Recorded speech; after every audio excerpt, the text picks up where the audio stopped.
Bonjour, bonsoir à toutes et à tous, c'est Kevin pour les Ludovores et on est de retour pour un nouveau numéro du menu crowdfunding, l'émission dans laquelle je vous présente la grande majorité des nouveaux projets actuellement en cours de socio-financement, de financement participatif, pour ce qui est du jeu de société, sur Kickstarter, sur GameFound, sur Ulule, sur Game on Tabletop, j'en oublie encore d'autres bien évidemment sur BackerKit, c'est après tout je crois que j'ai fait à peu près la totalité des plateformes.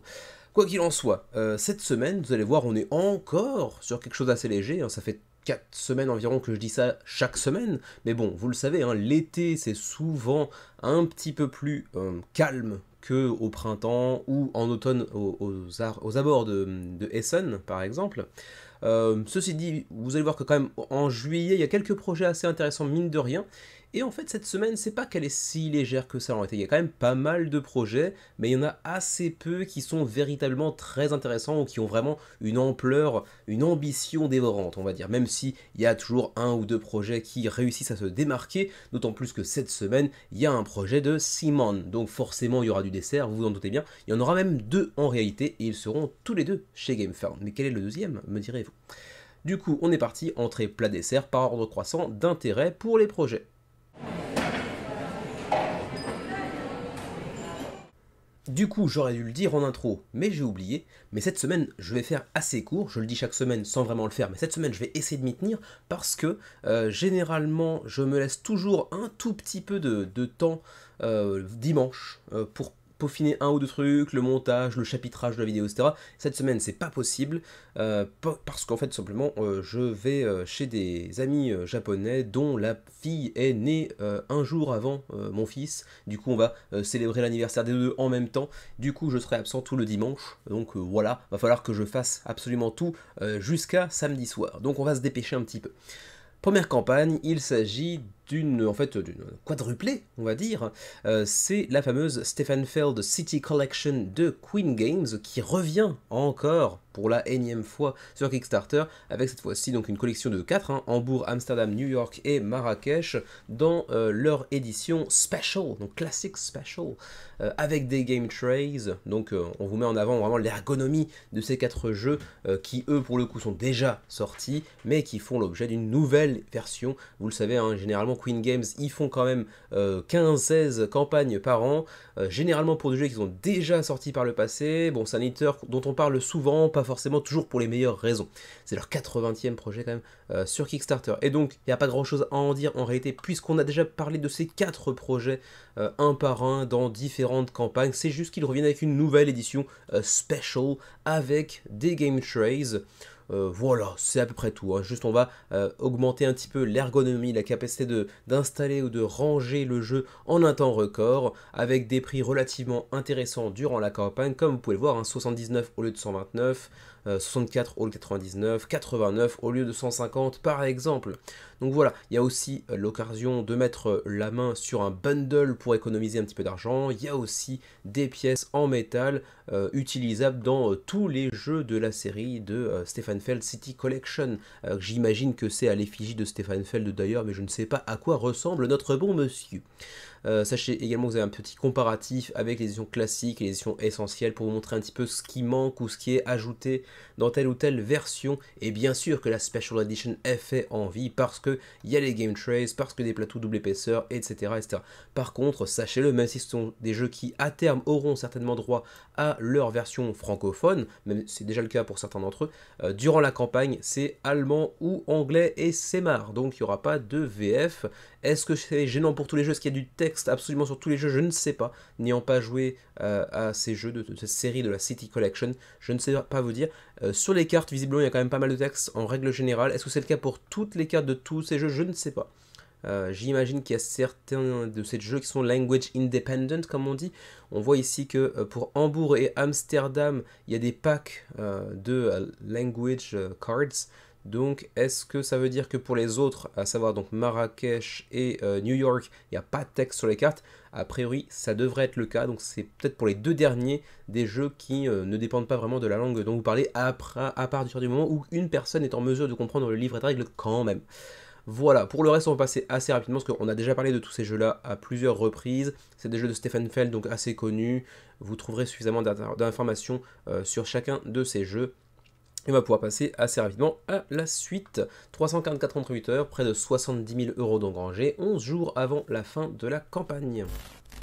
L'habituel petit projet adjacent aux jeux de société, avec cette semaine Rolling Board Game Bags et Artist Illustrated Playmats, autrement dit des sacs de jeux transportables un petit peu à la façon d'une valise avec des roulettes, mais également des playmats illustrés par certains des illustrateurs les plus connus, les plus célèbres, les plus populaires du milieu.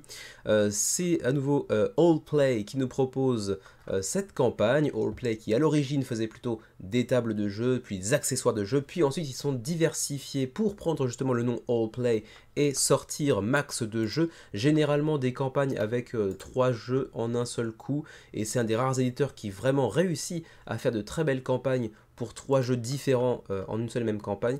Récemment, on avait vu par exemple Pies, Mori, Lunar, Bacon, ou encore A Message from the Stars, Switchbacks, Through the Desert, etc. Donc souvent 3, 4 jeux. Parfois un seul aussi, hein, comme c'était le cas avec River Valley Glassworks par exemple, dont on avait parlé récemment dans le menu. Et du coup, ils reviennent un petit peu à leurs premiers amours, à savoir pas des jeux, mais pas des tables non plus, ceci dit, mais des accessoires autour du monde des jeux de société, avec donc ces fameux sacs à roulettes et des playmats en néoprène.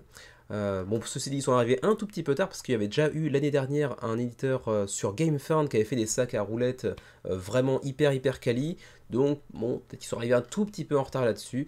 Mais ceci dit, on a l'ancienne version Xavier et moi-même qui était quand même plutôt pas mal, sans les roulettes. Du coup, c'est quand même bien plus pratique avec. Mais bon. Et puis également pour les playmats en néoprène, sachez qu'ils seront donc illustrés par Sandara Tang, et donc autrement dit l'illustratrice de par exemple Flamecraft ou Critter Kitchen également, Kwanchai Molia qui n'est plus à présenter également, dont on parlera encore une fois aujourd'hui dans un autre projet, Devon Rue, je connais pas, et Yann Tool, bon, tout ce qui est Lacerda bien évidemment, entre autres bien évidemment bien sûr. Voilà, c'est près tout, donc à vous de voir si vous êtes intéressé par des sacs, des playmats, sachant qu'il y aura différentes gammes, différents prix, hein, bien sûr, ça peut aller du simple au double, au triple parfois, mais ça peut être assez intéressant pour ceux qui aiment bien se faire des week-ends de jeux éventuellement et qui galèrent un petit peu à transporter. Par exemple, le sac avec roulette de base, il est à 99$, donc c'est quand même pas donné, mais la qualité est généralement au rendez-vous, il me semble que c'est waterproof également. Voilà, à vous de voir si les bundles peuvent vous intéresser aussi avec un plateau, enfin pas un plateau mais un tapis de néoprène aussi, auquel cas ce serait par exemple 150€ le bundle. Voilà donc pour ce petit projet de Allplay qui pour l'instant a recueilli près de 800 contributeurs, 13 jours avant la fin de la campagne et déjà près de 75 000€ d'engrangés.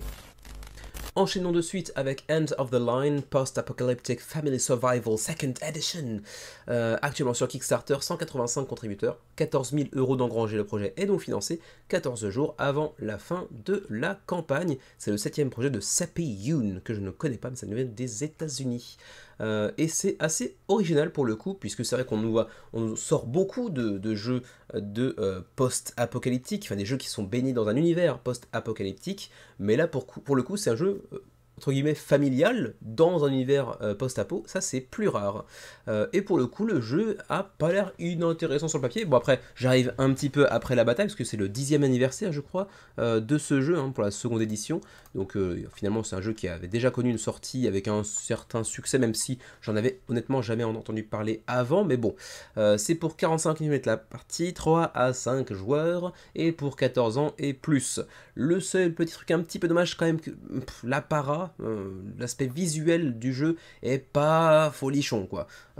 Bon, il y a un petit côté rétro pour certaines illustrations qui est pas vilaine, qui a un certain charme, voilà comme on peut le voir ici, bon c'est pas non plus très joli, mais ça a un petit charme, mais les cartes par exemple c'est relativement vilain. Ceci dit, le jeu en lui-même a l'air d'être relativement intéressant. Il y a du placement de meeple, il y a du placement de cartes, gestion de main un petit peu, mais il y a une question du timing qui est super intéressant. Surtout il y a une sorte de... C'est une sorte de take that qui n'est pas du take that, c'est juste on va prendre tous dans la tronche. Donc vous allez souffrir autant que vos adversaires autour de la table en fonction de ce qu'ils vont placer eux, de ce que vous allez placer vous. Tout est plutôt une question de timing, de placement de vos meeples sur telle ou telle carte, d'ordre d'activation. Et du coup le jeu a l'air relativement intéressant. Vous aurez des différents types de cartes qui vont s'activer à des moments différents en fonction des meeples qui seront placés dessus, etc.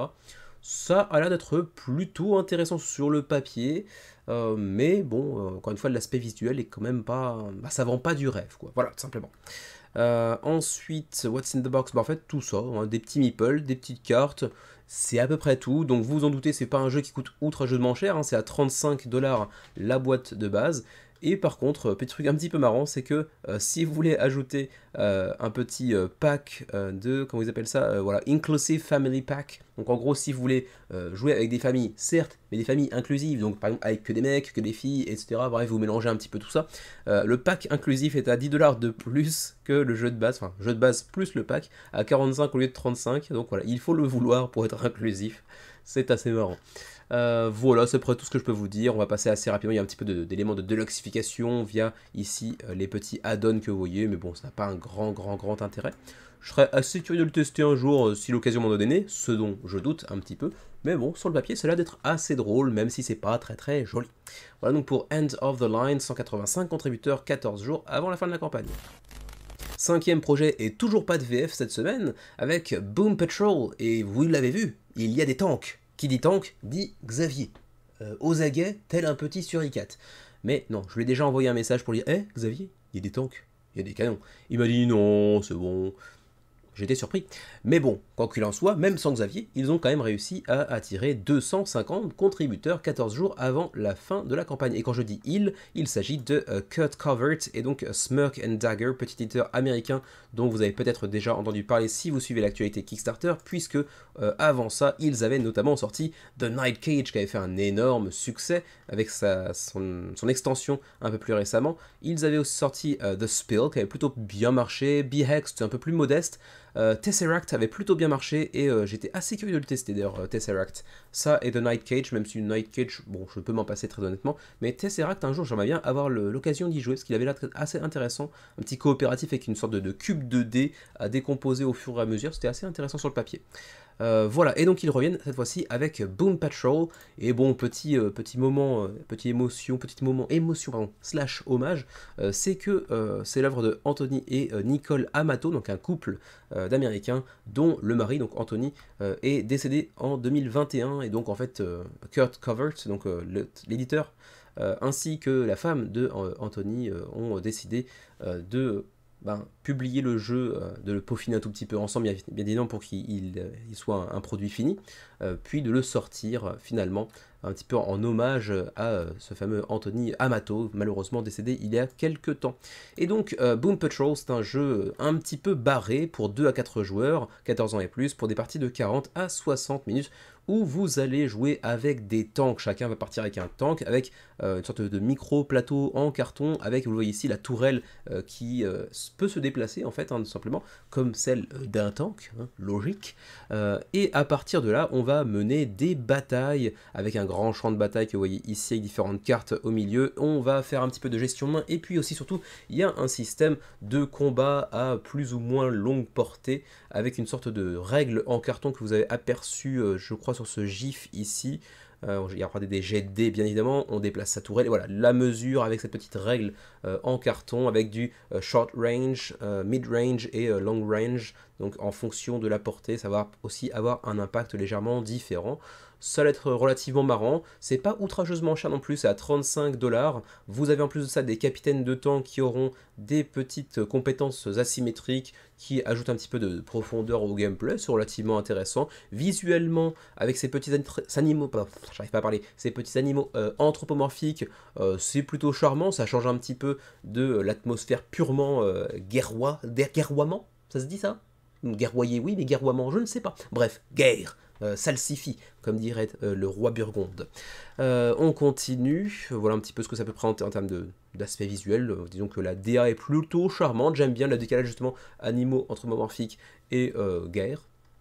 Comment dirais-je, la petite réglette ici pour mesurer la portée de vos attaques est plutôt bien pensée. À voir dans les faits, en termes de gameplay, est-ce que ça se joue bien. Vous avez une version à 49$ pour le Title Match Edition qui vient ajouter encore un peu plus de luxification via notamment l'aspect de foil, donc de surbrillance sur les cartes de capitaine, sur vos plateaux individuels, sur les tanks eux-mêmes par exemple, quelques petits éléments de deluxification sur les ressources également, mais ça reste relativement abordable pour autant. ouais, aussi quelques petits add-ons de ci de là. Vous avez un petit peu l'idée, donc chacun de vos tours, vous allez jouer 3 cartes, en fonction de l'ordre, vous allez, enfin, de l'ordre d'exécution, d'application des effets, vous allez donc pouvoir vous déplacer, attaquer vos adversaires, et ainsi de suite, jusqu'à ce que mort s'en suive. Voilà donc pour ce qui est, alors le couple ici, hein, Anthony et sa femme, voilà donc pour ce qui est de Boom Patrol, le nouveau projet de chez Smirk and Dagger Games, qui sera certainement très loin des résultats de The Night Cage par exemple, avec actuellement 250 contributeurs 14 jours avant la fin de la campagne.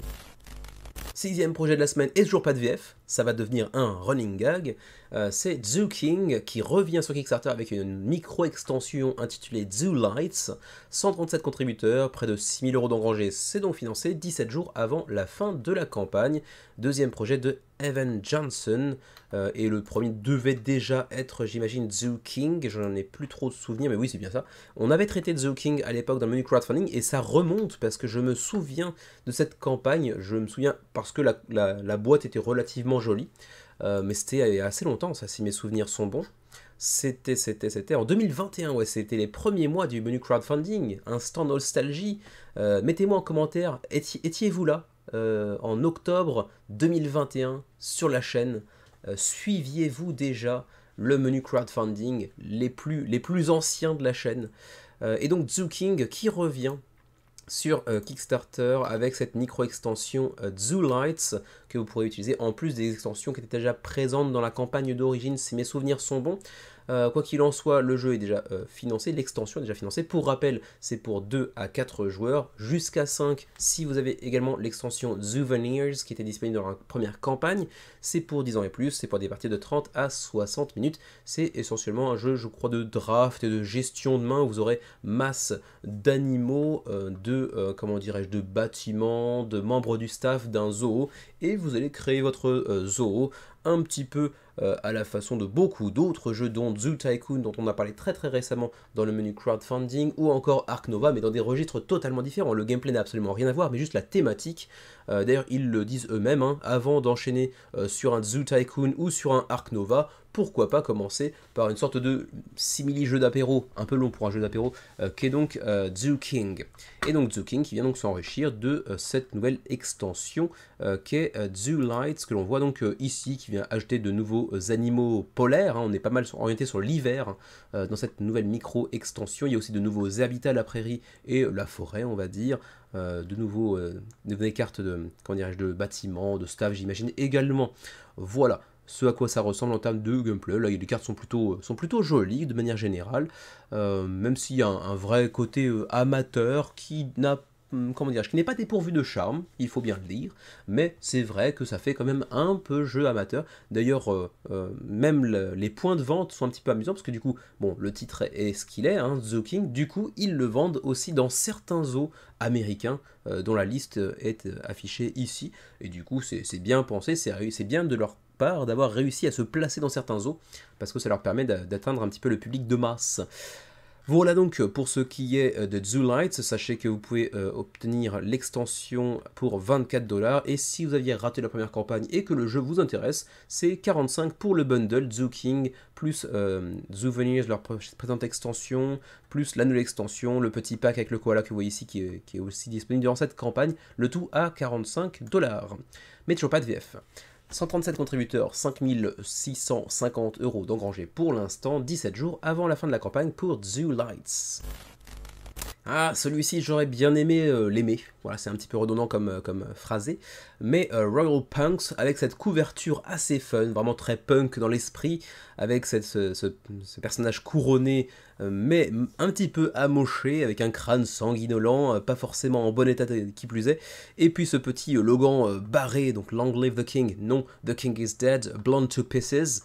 C'était plutôt fun, j'aime bien le concept de base, mais on va voir que dans l'exécution, c'est un petit peu moins chatoyant.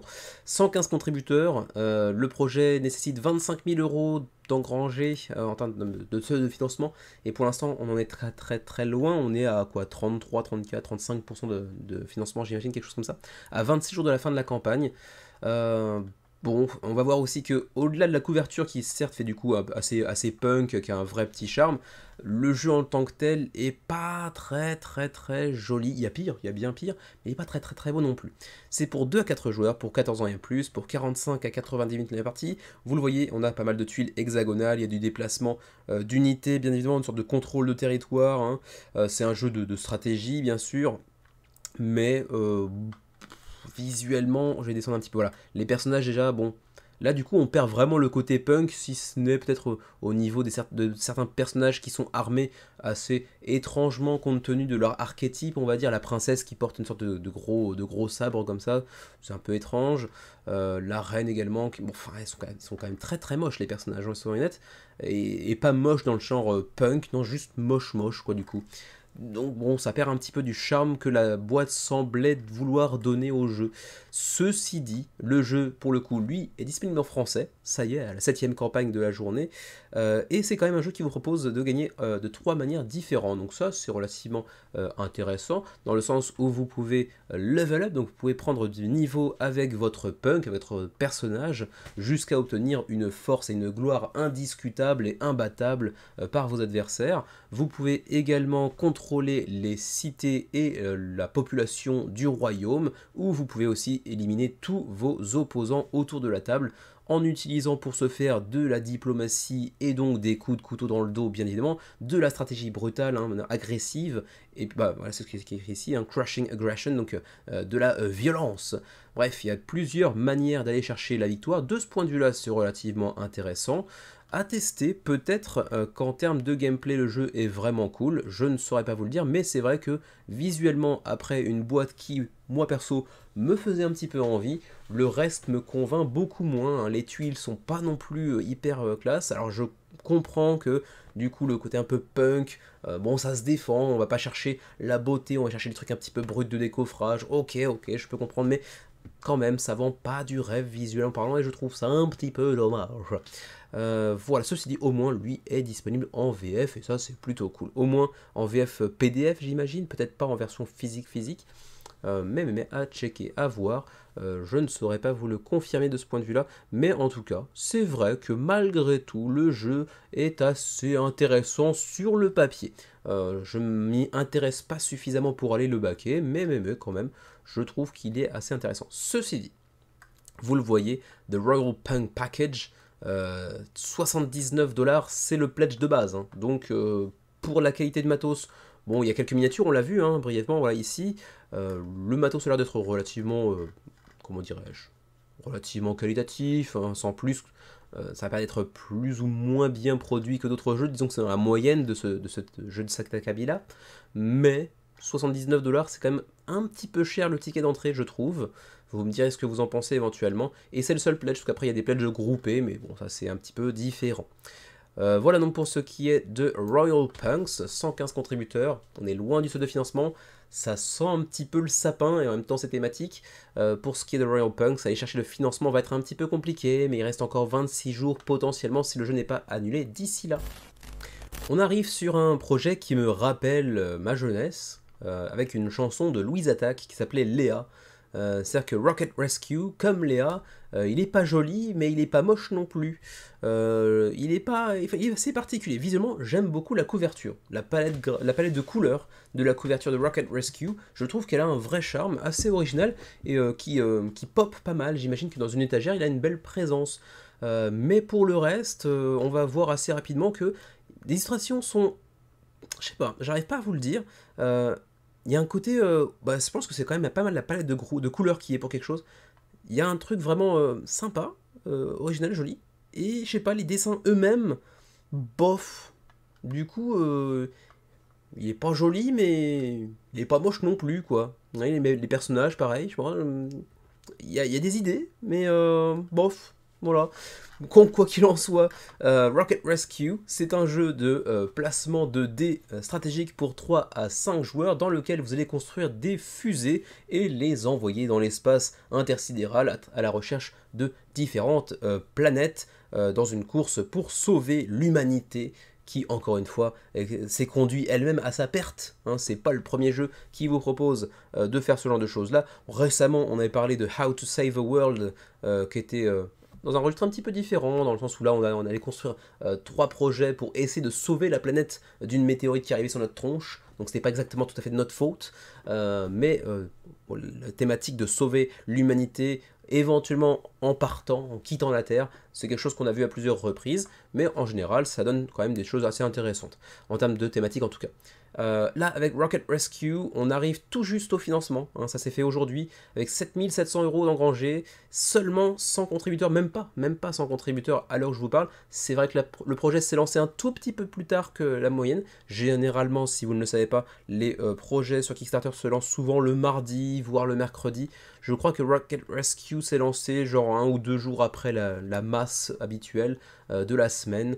Mais bon, est-ce que ça vient justifier le manque de contributeurs? Je pense pas, honnêtement. Personne ne l'attendait vraiment, et en plus de ça, c'est le premier projet de Fabian Juker, j'imagine, si c'est du germanophone. Ça nous vient de Suisse. Ça va être leur premier projet, à moins qu'il ne soit passé directement en boutique pour d'autres projets par le passé, je ne sais pas. Mais bon, c'est pour 3 à 5 joueurs, pour 2 ans et plus, pour des parties de 60 à 90 minutes. Donc on est plutôt sur un jeu, disons, initié, quoi. Hein, donc construction de fusée, placement de dés, planification d'actions en simultané, donc pas de temps mort durant la partie, ça c'est plutôt intéressant. Et puis information cachée pour ce qui est des ressources, etc., dont on dispose chacun derrière son petit paravent. Et puis un plateau central qui est pas fou non plus visuellement, pour être tout à fait honnête. Encore une fois, hein, pas moche, mais clairement pas joli non plus, quoi. Bon, vous me dire ce que vous pensez de cet artwork, je trouve ça assez particulier, je sais pas, c'est original sans l'être, et c'est pas moche sans être joli non plus. Enfin, c'est encore une fois assez étrange, comme les cartes me plaisent vraiment pas pour le coup, elles, hein, mais je sais pas, j'ai du mal à me situer vis-à-vis de ce jeu-là. Voilà, pour le reste, je vous laisse découvrir un petit peu le jeu, ce qu'il propose. On voit pas tellement les emplacements de placement de dés, d'ailleurs, voilà, c'est ici, entre autres, hein, c'est pas les seuls emplacements, mais c'est fondamentalement un jeu de placement de dés où on voit assez peu d'emplacements pour les dés. Ensuite, What's in the Box, sachez qu'il y a aussi une Deluxe. Je vais d'ailleurs d'abord passer ici pour vous donner un petit aperçu en termes de prix. Le base game, le jeu de base, est à 46 €, et si vous prenez la Deluxe, c'est à 60, donc ça vient ajouter 15 €, un petit moins de 15 € pour ajouter de nouveaux personnages, pour ajouter un type de deluxification sur certaines ressources notamment. Bon, c'est surtout que la boîte est beaucoup plus jolie aussi, même si la boîte de base est plutôt jolie, hein, j'aime bien, mais la boîte Deluxe est quand même assez classe. Mais bon, c'est à peu près tout. Le How to Play vous en apprendra plus sur la façon d'y jouer, avec justement ce paravent qui vient cacher les différentes actions que vous pouvez accomplir, avec le placement de dés que vous allez effectuer dessus et révéler en même temps pour pouvoir accomplir vos actions en fonction de la valeur que vous aurez, comment dirais-je, disposée sur tel ou tel emplacement, pour faire des actions de recherche, d'achat, de construction de fusées, de lancement de fusées à travers l'espace intersidéral, etc., etc. Vous pouvez le tester désormais sur Tabletop Simulator ou sur Tabletopia pour vous faire une idée. Voilà donc pour ce qui est de Rocket Rescue, un jeu qui sur le papier peut être intéressant, mais qui me laisse quand même un petit peu circonspect. 91 contributeurs pour l'instant, 26 jours avant la fin de la campagne. On enchaîne avec Fantasy Map Maker pour une campagne en print and play, donc pas cher, et avec de la VF disponible qui plus est. Donc Fantasy Map Maker, comme son nom l'indique, vous propose de faire des cartes d'univers un petit peu epic fantasy. Le concept est assez marrant. Pour l'instant, ils ont recueilli 80 contributeurs 27 jours avant la fin de la campagne, et comme c'est un print and play, ça finance évidemment très facilement. C'est le premier projet sur Kickstarter de Doopy Games, alors que Fantasy Map Maker, lui est déjà sorti par le passé, parce que c'est une Improved Edition, donc une édition améliorée. Donc peut-être qu'il avait sorti sur BGG directement, je ne sais pas. Mais en tout cas, le jeu a déjà connu une sortie par le passé. C'est pour 8 ans et plus, c'est pour un joueur à plus, donc autant de joueurs qu'on souhaite, comme beaucoup de Roll and Write en print and play et compagnie. Et c'est pour des parties de 30 à 60 minutes. Et donc vous aurez donc différentes cartes, différentes actions que vous pourrez entreprendre. Et puis à la fin de la partie, normalement, ça vous donne une map d'univers un petit peu fantasy que vous pourrez ensuite colorer éventuellement pour lui donner un petit peu de vie, de peps. Et j'aime bien le concept, très honnêtement. Différentes cartes de quête, d'événements, etc. Et puis pouvoir à la fin avoir construit une map digne des plus beaux univers de fantasy. Ma foi, ça a son charme. Je dessine comme un pied, donc ça donnerait clairement pas ce genre de résultat là, mais je trouve quand même que le concept est assez intéressant. Est-ce que derrière il y a moyen potentiellement de les utiliser pour faire du jeu de rôle, genre de Donjons et Dragons, etc. Je ne sais pas si c'est quelque chose qui est applicable, qui est réalisable, pardon, mais j'aime bien l'idée. Voilà, donc vous me direz ce que vous en pensez, en tout cas de ce concept de jeu en roll and write dans lequel vous allez dessiner, créer des univers de fantasy. Moi je trouve ça assez drôle. Voilà, vous avez quelques petits gifs qui vous donnent un petit aperçu de ce à quoi peut ressembler une partie et justement le tracé de ces petites îles, de ces petits continents fantasy. J'aimerais bien tester, mais je pense que déjà, ne serait-ce que l'espèce de petite montagne que le mec dessine sur ce gif là, ça ressemblerait juste à des pics pointus chez moi et c'est tout. Donc ça ressemblerait à rien. Mais quand même, sur le principe, j'aime bien. Voilà donc pour ce qui est de Fantasy Mapmaker, et pour le coup ça coûte 5 euros pour ce qui est du pledge de base, ça peut monter jusqu'à 7 euros pour avoir un petit peu la totale en PDF, 10 euros pour le all-in, donc ça reste encore quand même très très abordable. 80 contributeurs, 27 jours avant la fin de la campagne, 836 euros d'engrangés. Et c'était la dernière entrée de la semaine, on va maintenant pouvoir passer aux plats principaux. Le premier plat principal est assez intéressant, il s'agit de Mixtape. Et vous le voyez, hein, avec le nombre de contributeurs qu'il y a ici, en réalité, il aurait pu figurer dans les entrées de la semaine, sauf que je le trouve assez intéressant, donc je l'ai un petit peu upgradé aux plats principaux de la semaine. C'est un nouveau projet de Talon Strikes Studio, qui vient d'Italie, si mes souvenirs sont bons. New York, mais à l'origine c'était pas italien comme truc. Ah bah non, j'ai dû me confondre avec quelque chose d'autre. Je croyais, mais en fait, pas du tout. Donc c'est pas du tout italien. C'est américain apparemment. Et par le passé, ils avaient proposé différentes campagnes, un petit peu passées, comment dirais-je, inaperçues. C'est des jeux relativement peu connus. Le plus connu, c'est peut-être Vinyl dans le tas, qui a connu plusieurs campagnes. On avait parlé un petit peu de Salon de Paris récemment, qui n'avait pas marché fort fort non plus. Et donc, ils reviennent avec Mixtape, qui pour le coup, pour moi, hein, me semble être le plus intéressant des jeux qui sont sortis jusqu'à maintenant, parce que aussi ça parle un petit peu à la fibre nostalgique, bien évidemment. On est ici sur un jeu de engine building dans lequel vous allez enregistrer des cassettes. Oui, on replonge dans la fin des années 80, début des années 90, époque à laquelle vous aviez toujours une cassette à disposition et vous écoutiez la radio, et quand on vous passait une chanson que vous appréciez, paf, vous l'enregistriez pour vous faire des cassettes avec des tas de chansons que vous aimiez bien. Et donc c'est ce qu'on vous propose de faire dans Mixtape, et je trouve ça super marrant. Et en plus de ça, c'est carrément abordable à 19 $ seulement, même si du coup pour les jeux qui sont pas chers comme c'est le cas ici, souvent les frais de port rendent beaucoup moins intéressant le fait de backer. Du coup c'est un petit peu dommage. Mais bon, pour l'instant on est à 3600 € d'engrangés sur 4600 nécessaires, donc ça devrait pouvoir financer d'ici peu. 212 contributeurs, 16 jours avant la fin de la campagne. Et donc c'est pour 2 à 4 joueurs, c'est pour 30 minutes la partie, donc ce qui en fait un jeu très facile à sortir. Le 14 ans et plus est un peu pété, en réalité c'est jouable relativement relativement jeune. Disons que c'est un jeu familial plus éventuellement, mais c'est un jeu quand même relativement accessible. Chaque joueur va partir avec une sorte de mission secrète. En fait, c'est votre crush, c'est votre amoureux, la personne à qui vous voudriez confier vos sentiments. Ce n'est pas encore votre copain ou votre copine, disons, mais vous voudriez donc transmettre vos sentiments en lui faisant une cassette avec les meilleures chansons du monde. Et du coup, vous allez faire du draft sur différents paquets, hein, un paquet bleu, un paquet vert, un paquet rose. Il y aura différentes chansons inspirées des années 80-90, et vous allez aussi pouvoir les jouer, etc. Enfin, il y aura différentes actions qu'on va répertorier très brièvement. Alors voilà, le how to play, donc la petite phase de draft sur une des 3 piles. Vous aurez la capacité de faire une phase A, une phase B sur votre cassette également. Et vous aurez donc sur votre tour 3 actions possibles. L'action de écouter, donc écouter la radio pour pouvoir justement choper des chansons, donc des cartes de chansons dans votre main. Ensuite, l'action de record, donc d'enregistrer une chanson en payant le coût de la carte que vous voyez en haut à gauche, pour pouvoir l'ajouter dans votre cassette sur la face A ou sur la face B de la cassette. Vous scorez des points de harmonie en fonction des cartes que vous aurez préalablement placées dans la fameuse face A ou face B de votre carte. Et puis vous aurez aussi l'action de play, donc de jouer votre cassette, la face A ou la face B, et en fonction des cartes, il y a des effets qui s'appliquent au moment aussi où on joue les chansons, justement, permettant par exemple d'aller tirer de nouvelles cartes ou de jouer de nouvelles cartes gratis, ce genre de choses là. Donc une sorte de petit engine building, plus vous aurez de cartes, plus votre moteur sera efficace et pertinent, et j'aime bien le concept, et en plus de ça, j'aime bien la thématique. Donc ouais, franchement, à tester, Mixtape, c'est vraiment sympa. Tabletop Simulator, pour ceux qui sont intéressés, ça vous permettra d'éventuellement lui donner sa chance en termes de gameplay, de voir un petit peu ce que ça peut donner.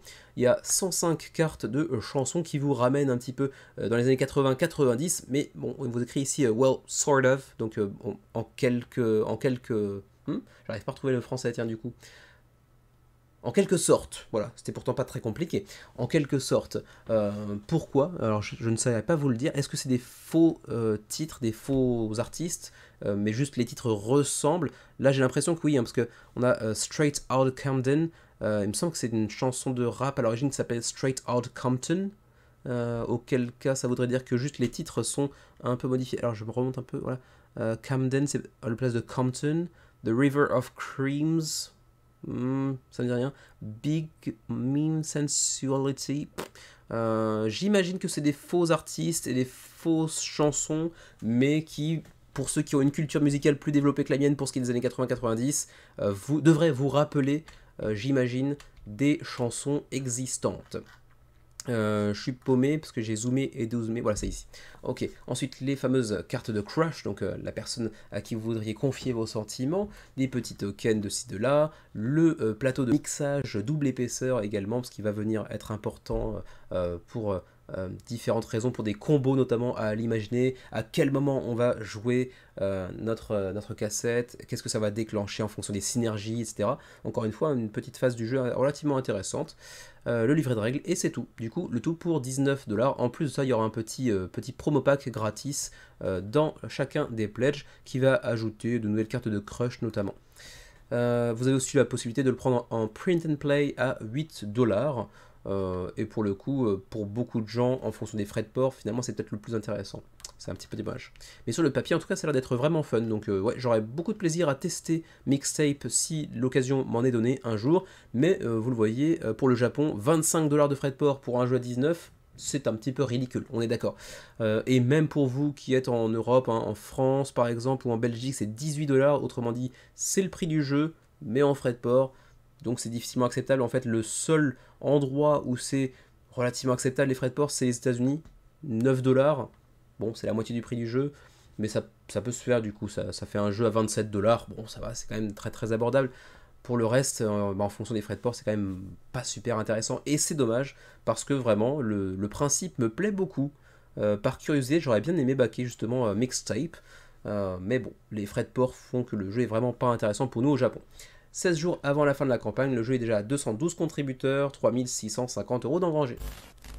Ah, celui-ci, il me fait de l'œil depuis 1 ou 2 mois, depuis l'annonce en fait de la sortie sur GameFound, parce que il est vraiment très très très beau, et la campagne arrive et je suis un peu déçu. Parce que au début on savait pas exactement quel genre de jeu c'était, hein, de quel genre de jeu il s'agissait en termes de gameplay, et puis maintenant qu'on sait un petit peu plus, qu'on en sait plus sur le jeu, sur le gameplay, sur ce qu'il propose, c'est pas du tout l'expérience que j'attendais, et du coup, c'est un jeu qui m'attire absolument plus du tout. C'est donc Sirens The Deep Sea, pas disponible en VF, dommage, parce que le jeu est vraiment beau quand même, il aurait mérité, je pense, d'avoir plusieurs autres langues pour pouvoir attirer potentiellement un peu plus de monde. Mais en l'état, bon, c'est pas un énorme succès non plus, donc c'est vrai que ça aurait été un peu risqué de proposer d'autres langues, sauf peut-être uniquement en PDF.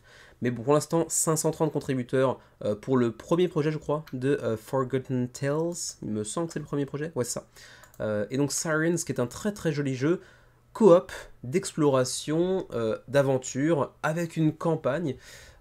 Et du coup, qui dit jeu en campagne, dit que du coup, ça m'intéresse plus du tout. Même si le jeu est très très très beau. Et donc on va explorer les fonds marins, on va collecter des ressources, on va utiliser ces ressources pour construire des bâtiments sous-marins, on va construire un supply chain, alors je sais pas ce qu'ils veulent exactement dire par supply chain ici, mais bref, une chaîne de ressources, bon. Développer vos sirènes et combattre différentes cultures, différents monstres, différents boss. Et puis vous aurez le choix entre mode scénario, donc mode campagne, ou free mode, donc one shot. Donc ça, pour le coup, c'est plutôt cool. On peut ici également y jouer en one shot. Le jeu est financé, il avait un seuil de financement quand même à 100 000 euros, donc c'est rarement le cas, mais pour le coup là à souligner, c'était un seuil de financement plutôt honnête. Et il a été dépassé avec actuellement 130 000 euros d'engrangés, 530 contributeurs, 17 jours avant la fin de la campagne. C'est pour 1 à 4 joueurs, c'est pour des parties d'environ 2 heures. Et vous le voyez, petit résumé, un jeu d'exploration, de terrain building, de contrôle de territoire, de gestion de ressources, coopérative bien évidemment, c'est quand même le point central du jeu, avec des dés, avec de l'aventure, de l'exploration. Bon, voilà, quand même, le jeu envoie du pâté. Visuellement, je trouve qu'il est quand même très très très beau. Vous avez des scénarios de 1 à 3 heures. Tout à l'heure, je parlais de 2 heures, c'est une moyenne. Vous aurez des scénarios plus courts que d'autres. Bref, de 1 à 3 heures la partie. Et c'est vrai que visuellement, quand même, il présente plutôt bien. Mais en même temps, c'est un peu plus neutre que ce que j'imaginais. Bah, peut-être parce que la palette visuelle, la palette de couleurs de la boîte a pas mal d'éléments sombres qui permettent aux couleurs de ressortir, de vraiment popper sur la boîte, alors que le plateau, le reste du matos, est quand même très très très dans les teintes bleu marin, quoi, du coup, et c'est pas aussi joli que ça, du coup, je trouve. Ensuite, le Wayback maintenant je le passe de plus en plus parce que ça sert pas à grand chose en vrai. Mais dans la boîte de base, qu'y a-t-il donc? Le fameux plateau que l'on voit ici. Ensuite, des tuiles de terrain qu'on va pouvoir ajouter par-dessus le plateau pour aller modifier un petit peu ce dernier sur le long cours. Des aides de jeu, des standees de sirènes, les fameuses sirènes avec leur plateau double épaisseur. Qui me semble être un petit peu grand pour peu de choses, parce qu'il y a quand même pas mal de vide là-dessus. Mais bon. Ensuite, on a ici des plateaux de, comment dirais-je, d'arbres de compétences, en fait, on pourrait dire. Là aussi, à double épaisseur. Vous pourrez vous orienter vers différents embranchements en fonction des points d'XP, on va dire, que vous pourrez dépenser. Ensuite, différents trackers de ci, de là, différents petits tokens également, des ressources, des défenses, des bâtiments à aller construire, des lieux secrets, des cartes, ensuite masse de cartes, des cartes légendaires et des cartes plus classiques. Quoi qu'il en soit, c'est toujours pour de l'équipement, des armures, des armes également. Il y aura des cartes de events, donc des cartes d'événements qui vont venir impacter la partie ou les parties aussi à venir si vous jouez en mode scénario, en mode campagne, donc des cartes d'artefacts. Ensuite, des plateaux pour les ennemis également, avec différents types d'ennemis et de boss que vous pourrez aller affronter au cours de vos parties, eux aussi avec des standees pour les représenter. Et vous vous doutez bien qu'il y aura aussi une version avec des miniatures, avec du kilo plastique pour dépenser encore plus d'argent. Justement, les pledges, on y vient. Vous avez le pledge de base ici à 79 € pour 30 à 50 heures de gameplay si vous jouez en mode scénario, en mode campagne. Ensuite, vous avez le gameplay bundle, donc ça c'est uniquement pour du gameplay à 120 €, le jeu de base plus l'extension que vous avez ici en fait, hein, ça s'appelle le Water Phoenix, pardon, Water Phoenix. C'est 30 à 50 heures de gameplay deux fois du coup. Oui, peut-être bien, je sais pas. Ouais, ça a l'air d'être le cas, hein.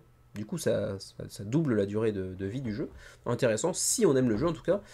Kingdom Bundle à 190 €. Là, ça vient ajouter donc l'extension qu'on a vue tout à l'heure, donc Water Phoenix. Mais en plus de ça, il y a aussi les packs de donc de miniatures pour le jeu de base, comme pour l'extension également. Il y a aussi les mini pour les boss du jeu de base et de l'extension. Et du coup, il y a masse de plastoc. Et ensuite, Wathia Bundle. Wathia, c'est l'univers de Sirens, donc l'univers maritime de Sirens. 269 €, et ça vient ajouter encore plus de deluxification avec des ressources en acrylique, avec des standees en acrylique, avec un tapis de néoprène et même avec un artbook que vous voyez ici, parce que c'est vrai que l'artwork est plutôt quand même très très joli dans ce jeu. Voilà, explorons un tout petit peu plus les fonds marins de cette campagne, justement pour en apprendre plus sur justement les miniatures par exemple. On voit ici le pack de miniatures du royaume de Ataria par exemple. Les miniatures doivent être relativement bien foutues, pas non plus à tomber par terre, mais bon, pas de toute façon à tomber par terre. Vous seriez écrasé par la pression de l'eau de toute façon avant d'arriver par terre, hein. Mais bon, vous aurez compris. Mais en tout cas, elles doivent être relativement qualitatives, sans plus. Les monstres sont plutôt pas mal, voilà, à voir. Avec l'option Washed, donc l'option de la vie éventuellement, pour ceux que ça pourrait intéresser. Les add-ons vous permettent de choper les miniatures, mais également le néoprène éventuellement pour ceux que ça pourrait intéresser, ou encore les ressources en acrylique que l'on voit ici, mais du coup acrylique pas transparent, l'intérêt est un peu moindre, enfin si, ça a l'air d'être un peu transparent quand même. Voilà, ensuite un pack de dés supplémentaires éventuellement. What's in the expansion? Qu'y a-t-il dans l'extension Warrior Phoenix? Il y a encore plus de tuiles, il y a encore plus de personnages jouables, donc tout le matériel pardon, qui va avec, les standees qui vont avec, les nouveaux bâtiments, ça. Donc il y a vraiment encore plus de la même chose, mais avec des éléments renouvelés, encore plus d'équipements, de nouveaux événements, de nouveaux ennemis, bref, c'est vraiment pour doubler la durée de vie du jeu, donc encore plus de la même chose quoi en gros. Ensuite, on vous dit qu'on pourra jouer donc en scénario ou en free mode, donc en one shot ou en campagne, avec pour bien sûr le mode scénario un intérêt un petit peu différent, dans le sens où là vraiment d'une partie à l'autre, chacun de vos choix va impacter la suite de l'aventure, donc il y aura beaucoup d'aspects du jeu que vous ne retrouverez pas dans le free mode, bien évidemment. Mais bon, il peut avoir son intérêt, j'imagine, de toute façon, sinon il ne le présenterait pas comme ça dans la campagne. Ensuite, continuons. Je ne vais pas trop rentrer dans les détails. On pourra apprécier, noter que pour le GIF, pour les éléments de la campagne illustrés comme ça, ils se sont maquillés en sirène avec les mains bleues, comme ça. Ils ont donné de leur personne, voilà. Ensuite, continuons. On voit quand même que le matos est quand même bien pensé, puisque au-delà des plateaux double épaisseur, de votre filet de pêche pour mettre les ressources, etc., il y a aussi même un emplacement pour foutre vos cartes. Et ça, c'est quand même plutôt sympatoche. C'est assez peu fréquent, mais du coup je trouve ça plutôt bien pensé. On a un petit aperçu ici des arbres de compétences avec lesquels vous pourrez découvrir, débloquer de nouvelles compétences sur le long cours pour améliorer votre efficacité. Ensuite, continuons. Je ne vais pas y passer toutes les actions disponibles, bien évidemment. Je vous présente en gros ce que vous propose le jeu, avec l'ajout de tuiles par-dessus, je vous l'ai dit tout à l'heure, hein, des tuiles que vous avez posées sur le plateau central et qui vont donc modifier la map sur le long cours, potentiellement pour plusieurs scénarios à l'avance également. Pas de vidéo en français malheureusement, puisque de toute façon le jeu n'est pas disponible en VF, c'est quand même un petit peu dommage, parce que le projet a l'air d'être relativement intéressant et ambitieux sur le papier. Donc bon, on verra si le jeu réussit à se faire un chemin dans les top 10 de l'année prochaine, une fois qu'il sera arrivé chez les backers. Peut-être que les éditeurs français se pencheront sur son cas. Je ne doute pas que certains éditeurs français sont déjà peut-être en cours de négociation, parce que vraiment le jeu claque pas mal visuellement parlant, même si je le trouve finalement moins charmant que je ne l'aurais espéré il y a quelques temps encore. On va passer maintenant sur le shipping rapidement. Pour l'Europe, c'est 19, 25, 29, 36 en fonction du pledge que vous allez choisir. Ensuite, au Canada, 29,45 jusqu'à 52,91 $ de frais de port. Et puis, nous qui sommes, j'imagine, dans le rest of Asia, 32,49 jusqu'à 51,99 de frais de port pour ce qui est de Sirens the Deep Sea. Pour l'instant, donc 530 contributeurs, 17 jours avant la fin de la campagne, 130 000 € d'engrangés. Projet ambitieux, projet assez joli, mais ce qui me laisse un petit peu froid malgré tout. Small City est de retour. Encore. Je sais pas, ça fait 3-4 fois qu'on en parle, je crois, sur le menu crowdfunding. C'est le nouveau projet de Alban Viard, hein, vous connaissez cet éditeur français, mais qui maintenant vit en Finlande. Non, je crois qu'il vit à Beaune, non? Me semble que le gars il vit à Beaune. Mais alors pourquoi maintenant c'est en Finlande, AV Studio Games? Alors, si je me souviens bien, il y a 2 comptes sur Kickstarter. Il y en a un qui va s'appeler Alban Viard et l'autre qui s'appelle AV Studio Games, je sais plus, j'ai oublié. Mais je crois qu'il a 2 pages, me semble. Et quoi qu'il en soit, c'est un créateur français qui, je crois, vit en France, mais du coup là c'est localisé, c'est marqué Beaune et là c'est marqué Finlande, allez savoir. Et donc vous le connaissez peut-être, et c'est peut-être le jeu le plus connu à ce jour, c'est Clinic, qui se trouve ici entre autres, mais également pour Tramways par exemple, ou pour la série des Nano Games, où généralement ils présentent 3 jeux tout petits avec genre 9D, 9, enfin bref, 3 composants, en 9 exemplaires chacun, si mes souvenirs sont bons, quelque chose comme ça. Et puis toute la série des Pulp Invasion également, qui ont eu, je crois, 4 campagnes à ce jour, quelque chose comme ça. Et donc Small City, eh ben, je crois que c'est la 3e campagne, Deluxe Edition ici. Donc en vrai, c'est-à-dire qu'il y avait déjà une Small City par le passé, mais qui n'était pas encore Deluxe à l'époque, je pense, j'imagine. Bref, Small City, Deluxe Edition ici d'abord. Ensuite, l'année dernière, je crois, on avait vu l'extension Spring and Summer. Et puis maintenant, il nous revient avec cette fois-ci l'extension Arcologies, c'est ça ouais, Arcologies. Pour l'instant, on est à 450 contributeurs, 19 jours avant la fin de la campagne. Qui dit Albanviar dit version française, donc ça c'est assez intéressant. Et j'avoue que la construction de villes un petit peu façon SimCity, c'est un truc qui, à une certaine époque, me parlait beaucoup. J'aimais bien les jeux de création de cités comme ça. Ça me parle moins maintenant, je sais pas pourquoi. Bon, les goûts changent, hein, j'imagine, simplement. Là, pour le coup, c'est un des rares jeux qui, visuellement, en termes de, de construction de cité, m'attire vraiment pas du tout. Et pourtant, c'est illustré par Kwancha et Molia, qui est quand même un des artistes, j'en ai parlé tout à l'heure pour les tapis de néoprène avec les sacs à roulettes. Il illustrait certains des tapis de néoprène de cette campagne-là. Et donc il illustre aussi Small City. Généralement, j'aime beaucoup son travail sur différents jeux. Et sur Small City, ça me laisse vraiment froid, quoi. J'aime pas du tout les plateaux de joueurs, par exemple. Les ressources, etc. Je trouve ça pas vraiment joli. Les boîtes, ça va. Les boîtes, je trouve ça plutôt sympa, ça va. Mais le reste, ouais, je sais pas, je suis pas fan du tout, quoi. Quoi qu'il en soit, dans Arcologies, cette fois-ci, après avoir développé votre ville dans Small City, après l'avoir développé également à travers les saisons avec Spring et Autumn, je sais plus, je crois que c'était, j'ai oublié, on vous propose maintenant un petit peu de, comment dirais-je, de pousser l'expérience à son paroxysme, à son summum avec l'envoi de fusées dans l'espace. Hein. Encore une fois, une thématique dont on a parlé tout à l'heure également. Mais cette fois-ci, donc, vous aurez de nouveaux bâtiments pour en fait simplement envoyer des fusées dans l'espace. En gros, le What's New ici qui vous explique un peu plus en détail ce que ça vient ajouter en termes notamment de composants.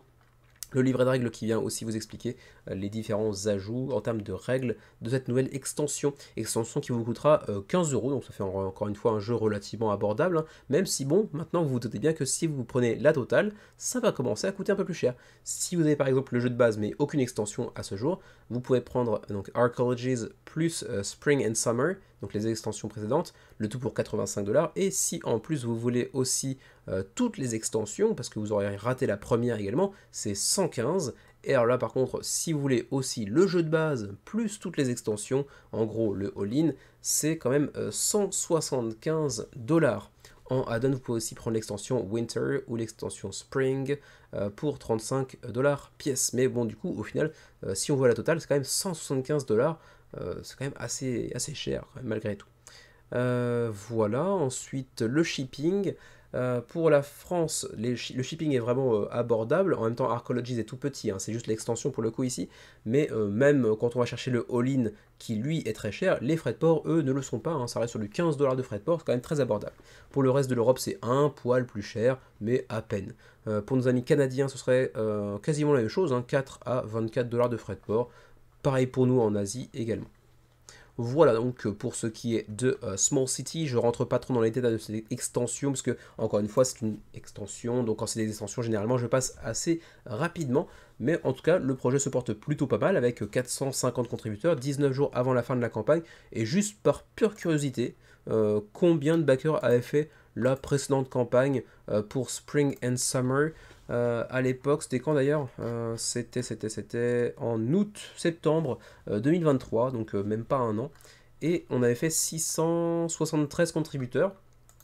Il n'est pas impossible qu'on aille battre le record de... Enfin, le record, je sais pas si c'était un record, mais qu'on aille battre le résultat de la campagne précédente de Small City.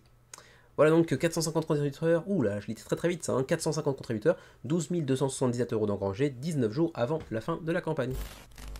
On enchaîne avec un autre jeu disponible en français, il s'agit de Historica Arcanum Cults of London, avec une DA dont je suis vraiment fan, hein, une DA dont je suis vraiment fan, je trouve le jeu très très très beau, il a une patte graphique qui me fait penser à un jeu vidéo que j'avais adoré à l'époque, et là, pouf, je l'ai perdu, je me suis rappelé du nom avant de cliquer sur enregistrer la vidéo, mais entre temps, il s'est passé 1 heure, et du coup, j'ai zappé. Comment s'appelait-il ce jeu déjà? C'est un jeu français dans lequel on incarnait un personnage dont l'honneur avait été sali parce que la reine du royaume avait été assassinée et il obtenait des pouvoirs particuliers à cause d'un personnage, enfin grâce à un personnage qui s'appelle le Outsider. On pouvait se déplacer de manière instantanée, une sorte de jump, euh, comment dirais-je, une sorte de jump en fumée, enfin vous vous déplaciez de manière instantanée. Qu'est-ce qu'il y a d'autre encore? On pouvait voir les personnages un petit peu à travers des murs, etc. Comment ça s'appelait ce jeu? Putain, c'était vraiment super, c'était vraiment un très très bon jeu. Il avait connu un deuxième épisode par la suite, que j'avais pas testé pour le coup, mais j'arrive pas à me rappeler du jeu. C'était Bethesda, je crois, qui avait fait ce jeu-là. Ouais, je m'en souviens plus, mais un très très bon jeu, très très cool. Et du coup, la DA me fait pas mal penser à ça, surtout au niveau des personnages. Voilà, regardez ici. Euh, pour ceux qui connaissent un petit peu les jeux vidéo, un truc qui est sorti il y a, je sais pas, 8, 9, 10 ans, moi ça m'y fait vraiment penser pas mal. Et je trouve ça vraiment classe. Donc vraiment la DA, je trouve ça quand même vraiment pas mal du tout. Quoi qu'il en soit, pour l'instant, Colts of London, on va l'appeler maintenant comme ça, 400 contributeurs, 66 000 euros d'engrangés, 66 000 dollars d'engrangés de jeu est donc financé 24 jours avant la fin de la campagne et une VF qui plus est, ça fait plaisir. C'est pour 1 à 4 joueurs, c'est pour 120 minutes la partie, c'est jouable en solo comme en compétitif, c'est un jeu avec comment dire, des composants asymétriques on va dire, c'est du deck building et donc de la gestion de main avec une DA assez folle que j'aime beaucoup beaucoup. Par contre, petit coup de gueule dans cette présentation de campagne. Bon, vous faites un jeu très très très sombre, ok, et d'ailleurs la boîte est très très sombre mais très très classe, mais quand vous voulez un petit peu illustrer ce que contient votre jeu, et que vous mettez des trucs très très très très sombres, voire carrément noirs, sur un fond très très très sombre, voire carrément noir, c'est difficilement lisible. Alors je comprends que vous voulez faire un petit peu, vous voulez faire un petit rouge et noir, façon Jeanne Masse, mais du coup c'est quand même un petit peu difficile de savoir où regarder et qu'est-ce qu'on nous présente en fait, parce que c'est un peu le bordel quoi. C'est pas très très très lisible pour le coup. Alors, qu'est-ce que c'est que ce Historica Arcanum, le Colts of London, donc un jeu asymétrique de deck building et de contrôle de territoire, une sorte de jeu hybride qui vous place dans un Londres victorien alternatif, un jeu assez initié plus on va dire, avec pas mal de stratégie et assez peu de chance aussi dans le jeu. Il y aura des actions cachées également, il y aura des objectifs secrets et des objectifs publics, il y aura du contrôle du territoire, il y aura un plateau qui sera randomisé d'une partie à l'autre aussi, différents modes de jeu, il y aura du bluff, il y aura de la déduction, bref, il y a quand même pas mal d'éléments de gameplay mélangés les uns aux autres. On parlait tout à l'heure de différents modes de jeu, vous en voyez ici quelques-uns. War of the Colts, 3 à 4 joueurs en chacun pour sa peau, on dirait. Eldritch Onslaught, là c'est le mode solo. Ensuite, à débloquer via les stretch goals, ça c'est un petit peu dommage de débloquer des modes de jeu, mais bon. Le Alliance of the Damned, c'est une version coop. Challenge of the Dark Stars, le mode versus, donc 1 contre 1. The Leviathans, 1 contre tous. Également, donc il y a pas mal de modes à aller débloquer, et ça c'est quand même un petit peu dommage de mettre des modes en stretch goal. Je trouve ça un petit peu moche comme approche des stretch goals, mais bon, que voulez-vous. What's in the box? Qu'y a-t-il dans la boîte? Et encore une fois, du noir sur du noir, c'est pas hyper lisible. Bon, j'exagère un tout petit peu, mais bon, c'est pas le What's in the box le plus clair qu'il m'était donné de voir, on va dire. Hein. Plateau central, les plateaux de joueurs, les différents tokens de ressources, les tuiles de lieu, les standees, les porte-cartes, c'est sympa aussi. Et puis des petites miniatures de sites de là également. Voilà, en gros, ce à quoi ça peut ressembler en termes de contenu. Ensuite, continuons, je crois que... comment dirais-je comment ça s'appelait déjà Historica Arcanum, quelque chose comme ça. Ouais, c'est vrai, c'est ici. Historica Arcanum, je crois que c'est une série à l'origine. Et c'est du coup pas le premier de la série, hein, si mes souvenirs sont bons, mais mes souvenirs sont peut-être pas très bons. À vérifier. Ensuite, continuons. Donc les pledges. Excusez-moi. 79 $ pour le pledge de base, c'est ici, hein, avec les standees plutôt que les miniatures, j'ai l'impression. On va cliquer juste pour en avoir le cœur net. Eh ben on n'aura pas le cœur net ici. On verra plus tard, c'est pas grave. Ensuite on a le pledge que vous voyez ici, le Deluxe Package, avec cette fois-ci les miniatures là pour le coup c'est sûr. 160 boules c'est quand même un petit peu cher. Hein. On va quand même déjà dépenser un petit peu le PIB du Vanuatu. Mais quand même pour pas mal de contenu, hein. On voit que quand même on a le Deluxe Box Set, on a aussi des nouvelles factions, on a aussi les sleeves pour la totalité du jeu. On a également le Metal Foil Legendary Operator Cards. Ouh, ok, ça fait un titre très long, juste pour des cartes avec un effet de foil dessus. Très très joli, mais quand même très long comme nom pour peu de choses. Et puis aussi des pièces de métal. Donc quand même pas mal de doxification pour ce pledge à 160$. Et sinon, on a des pledges groupés, enfin des pledges de boutique en réalité. Ensuite en add-on pour les nouvelles factions, pour les pièces de métal, etc. Si vous voulez les prendre un petit peu à la carte, c'est possible également. Et il n'y aurait pas des jeux de rôle derrière éventuellement. Je crois que c'est ça, ouais. Je crois que derrière le Historica Arcanum, il y a peut-être un univers de jeu de rôle à l'origine, peut-être. J'ai l'impression que c'est ça. Auquel cas, ce serait peut-être le premier jeu de société dans l'univers de Historica Arcanum. C'est peut-être bien ça. Continuons les différents operators que l'on voit ici, les personnages, les cartes d'action, une sorte de simili homme de Vitruve un petit peu glauque. Ensuite, les cartes d'anomalie, les cartes de rituel. Bref, quand même dans un très sombre. Hein. J'aime bien l'univers un petit peu Eldritch, Aurore, mais assez sombre, qui fait que du coup, encore une fois, quand ils essaient de présenter le matériel, c'est pas efficace parce que c'est très noir et que du coup, on voit que dalle. Bon, les différentes phases de jeu hein, que vous voyez ici, la phase de planification, la phase d'information, la phase de, comment dirais-je, commitment, de décision, on va dire, hein. En phase de combat par la suite, phase d'opération, phase des anomalies qui vont spawner de ci de là sur les cartes, avec pour certaines d'entre elles des très belles miniatures apparemment. Ça fait un peu penser à Jack l'Éventreur pour le coup, mais c'est Edward Scissorhands apparemment. Sherlock Holmes que l'on voit ici. Très classe. J'aime bien visiblement, vraiment, ça prend plutôt bien. C'est quelque chose qui me parle pas mal. Alors qu'en même temps, depuis le début, hein, j'essaie de me rappeler en même temps le nom de ce jeu vidéo dont je vous parle depuis tout à l'heure et j'arrive pas. C'est très bête. Si, ça y est, Dishonored. Voilà. Ça vous avance à pas grand chose, mais au moins je suis content de moi-même. Et ça, c'est pas tous les jours. On continue avec les différentes factions que vous pouvez voir ici, hein, quand même très joli encore une fois. Très sombre, mais très joli. Vous pouvez le jouer sur TTS pour ceux que ça pourrait intéresser éventuellement. Vous pouvez aussi d'ores et déjà checker le livret de règles en anglais. Ensuite, on vous présente un peu le mode solo. On vous présente, j'imagine, les différents modes les uns après les autres. Ouais, c'est ça. L'univers de Historica Arcanum, qui à l'origine, du coup, je pense, était un jeu de rôle, qui se diversifie maintenant avec ce jeu de société. Théoriquement, le jeu devrait être livré en septembre 2025. La première vague sera uniquement pour l'anglais. La seconde vague contiendra notamment le français avec un drapeau bizarre pour le coup, tronqué en tout cas. C'est pas seulement le français, c'est aussi l'italien, le polonais, bref. Assez étrange, mais bon, que voulez-vous. Union Européenne 19,22 pour les frais de port en fonction du pledge que vous choisissez. Canada 32,34, ça pique un petit peu plus. Et nous 70,90 apparemment. Ouh, c'est pas pour nous ça. Mais bon, dommage. En même temps, il était très beau, mais il ne m'attirait pas outre mesure non plus, donc je ne vais pas m'en formaliser. Mais joli petit projet qui est Calls of London, 380... J'arrive pas du tout à parler aujourd'hui, hein. 390 contributeurs, 24 jours avant la fin de la campagne. Bon allez, c'est pas le tout, il faut maintenant qu'on enchaîne sur Rise of Babel, le prochain projet. Oui, j'ai dit Babel, parce que voilà, j'ai envie de le prononcer dans une langue inconnue. On va dire que c'est comme ça qu'on prononçait à l'époque. Voilà. Le nouveau projet de Bedouin Games, un éditeur qui avait déjà lancé un projet avec une thématique un petit peu similaire, donc une sorte de, disons...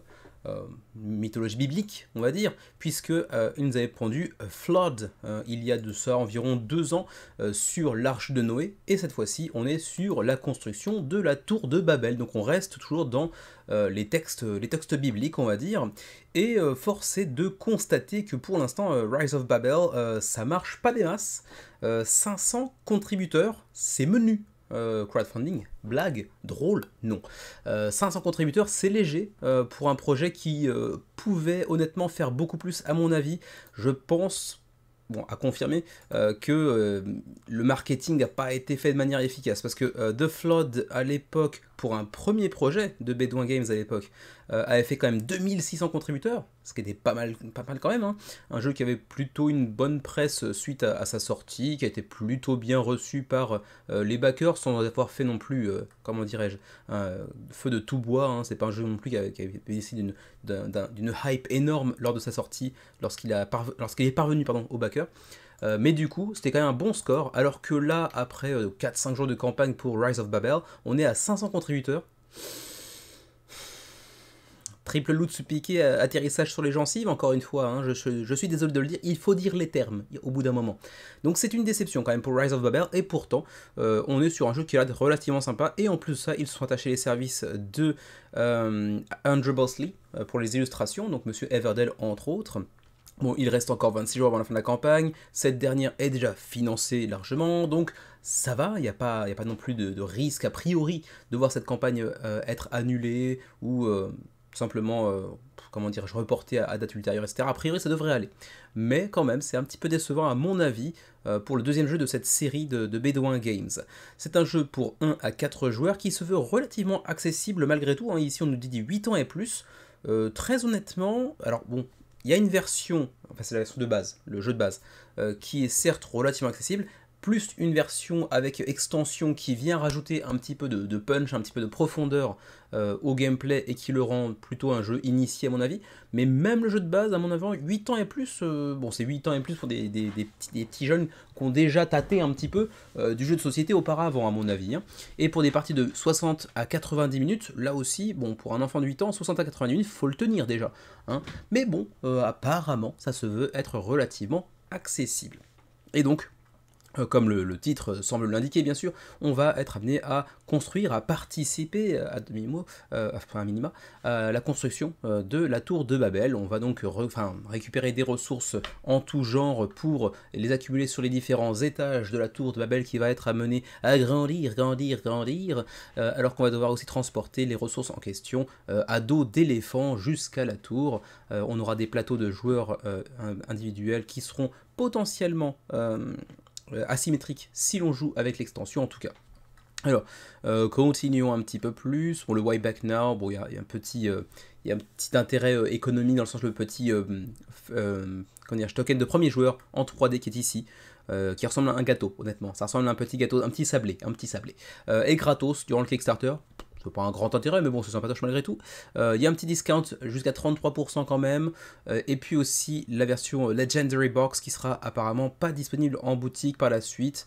Il n'y aura pas de réimpression non plus, donc c'est vraiment la seule opportunité de le mettre la main dessus. Là, attention, on vous met en avant les deluxifications. Hein, les éléments en acrylique seront bien évidemment en carton dans la boîte de base, vous vous en doutez. Alors, continuons un petit peu plus pour en apprendre justement un petit peu plus, justement, c'est très très redondant, sur le jeu qu'est Rise of Babel. Alors, on va voir le How to Play, voilà, ici. Vous allez tirer 5 cartes dans votre main et à partir de là, vous allez choisir sur les cartes que vous aurez piochées si vous jouez la partie du haut ou la partie du bas, hein, puisque ce sont des cartes entre guillemets multi-usage, en tout cas double usage pour certaines d'entre elles. On voit que certaines n'ont qu'une seule cartouche, mais d'autres en ont deux, et vous choisirez donc l'action qui vous convient le mieux. À partir de là, vous allez pouvoir upgrader les différents emplacements de votre plateau individuel pour récolter des bonus, pour améliorer les capacités d'action, etc. Ensuite, vous allez utiliser les ressources que vous aurez au préalable recueillies pour les envoyer à dos d'éléphant sur les différents étages de la tour de Babel, ou des mini-tours qui sont à côté aussi. Il y a des petites tours à côté aussi que vous pourrez construire. Donc déplacez votre éléphant pour justement aller déposer vos ressources. Et une fois que vous finissez un étage de la tour, vous allez scorer les points en conséquence, que ce soit la tour principale ou les petites tours que l'on voit à côté. Voilà en gros. Alors ensuite vous avez le livret de règles ici en anglais, plus le livret de règles de Fall of Man, qui est l'extension qui rend le jeu un petit peu plus péchu, un petit peu plus profond. Alors oui, par contre, il y a quand même beaucoup de campagnes qui mettent en avant les propos de certains créateurs de contenu, et c'est justifié, légitime, pas de problème, mais pour le coup, ici, c'est pas forcément toujours très bien choisi. Par exemple, ici, on a Paul Grogan, donc de Gaming Rules, excellente chaîne pour ceux qui sont anglophones et qui veulent voir des vidéos de règles très pointues, très précises, il est quand même très sympa. Et là, pour le coup, ils ont vraiment choisi une citation naze, en fait, à moins que simplement il n'ait sorti aucune autre phrase intéressante de sa vidéo, auquel cas, bon, c'était la seule, bon, ok, mais c'est pas intéressant, quoi. L'idée d'avoir un jeu plus léger, et ensuite d'ajouter une extension avec de nouvelles règles pour le rendre un petit peu plus profond, ça permet de jouer à ce jeu à différents groupes, avec différents groupes, des groupes plus néophytes, des groupes plus expérimentés. Ben, ouais, c'est un peu le principe, quoi. Donc, bienvenue dans le monde des extensions, quoi. Voilà. Bon, c'est pas la meilleure citation qu'ils auraient pu prendre, je pense, de la vidéo. J'ai pas regardé la vidéo en question, mais je pense qu'il y avait d'autres phrases plus intéressantes que ça. Quoi qu'il en soit, continuons. Qu'y a-t-il dans la boîte? La boîte de base à 49 $. Le jeu de base, donc je le vois ici, avec le plateau central, les plateaux individuels, les petites tuiles dans tous les sens, les ressources en carton, vous l'imaginez bien, les éléphants en carton aussi, les petits sacs, et bien sûr, masse de cartes. 10 cartes de base pour chacun des joueurs autour de la table, donc ça fait 40 au total, plus des cartes de marché que vous pourrez acquérir, s'il y a une facette de deck building assez prégnante dans Rise of Babel.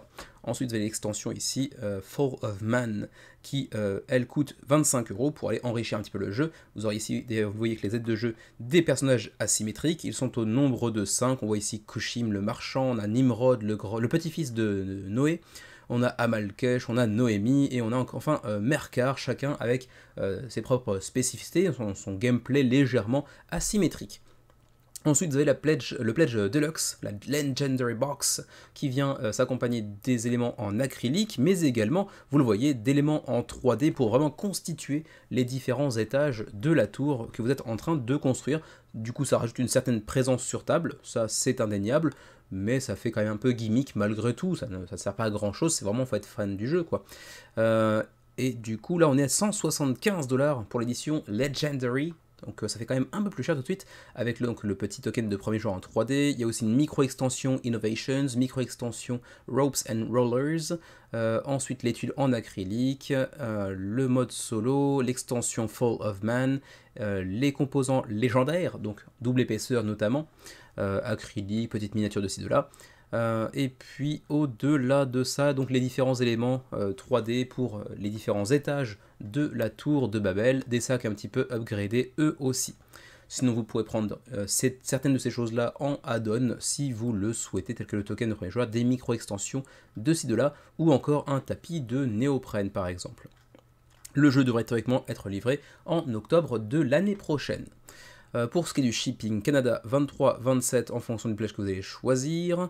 Non, ça c'est jeu de base plus extension, et Legendary, donc le pledge all-in on va dire, il est ici à 27 également. Pour l'Europe 14-18-18, pour la Suisse 21-23-23, et puis pour nous qui sommes dans la zone Asie, j'ai l'impression qu'on est nulle part, parce qu'il y a New Zealand, il y a Australia, China, Hong Kong. Donc le reste de l'Asie n'existe pas, a priori. Je ne sais pas. Mais bon, c'est pas très grave, c'est pas un jeu qui m'a intéressé outre mesure de toute façon, mais quand même. Donc voilà pour ce qui est donc de Rise of Babel, un jeu qui n'a pas l'air d'être inintéressant sur le papier, qui a l'air d'être joliment illustré qui plus est, avec donc cette addition d'une extension qui vient ajouter pas mal de profondeur au gameplay, qui au demeurant est assez accessible pour ce qui est du jeu de base. Assez intéressant sur le papier, rien de bien flamboyant pour autant, mais c'est vrai que je pensais que le jeu ferait bien mieux que ça, notamment avec les illustrations de Andrew Bosley, qui généralement attirent quand même pas mal de monde. Là, c'est pas tellement le cas. Pour un jeu qui, en plus de ça, est quand même relativement accessible, si l'on se contente, en tout cas de la version de base, potentiellement version de base plus extension même, c'est pas trop cher non plus. 500 contributeurs, 51 000 € d'engrangés, 26 jours avant la fin de la campagne pour Rise of Babel. Enchaînons de suite avec Wandering Galaxy, A Crossroads Game. Ça rappellera peut-être quelque chose parce que Crossroads, c'est une série qui est à son 3e épisode avec Wandering Galaxy, si mes souvenirs sont bons, de Plaid Hat Games. Et pourtant, vous me direz, mais c'est leur premier projet. Comment se fait-ce? Eh bien, simplement parce que c'est la première fois que Plaid Hat Games passe par Kickstarter ou par le financement participatif de manière plus générale. Mais vous les connaissez très certainement parce qu'ils ont pondu certains des gros succès de ces dernières années, même de cette dernière décennie, puisque vous voyez ici, c'est le studio qui est derrière Summon Wars, ou encore Dead of Winter, Mice and Mystics, et bien d'autres encore. Et parmi ces bien d'autres encore, entre guillemets, il y avait notamment Freelancers, que vous voyez ici, qui était le second épisode de cette, cette série des Crossroads. Et avant ça encore, ils avaient pondu... Alors, est-ce que je vais le retrouver tout de suite? C'est celui qui est représenté par ce personnage ici. Games, on va aller voir ici. Alors, Crossroads, là... j'arrive pas à le retrouver. Ah si, c'est ça. Forgotten Waters. qui lui aussi pour le coup était dans cette série Crossroads. C'était le premier épisode, si je ne me trompe pas, de la série.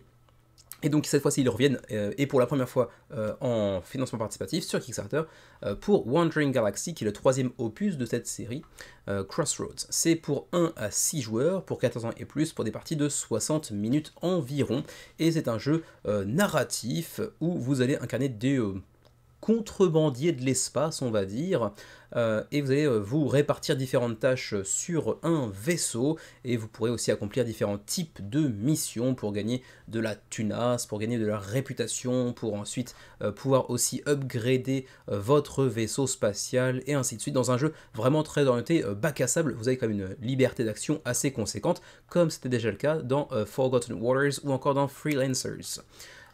Ensuite, le gameplay, vous voyez ici, il y a un petit côté RPG assez prononcé. Vous voyez, au début de partie, on va créer son personnage avec sa backstory, son arrière-plan scénaristique, on va dire.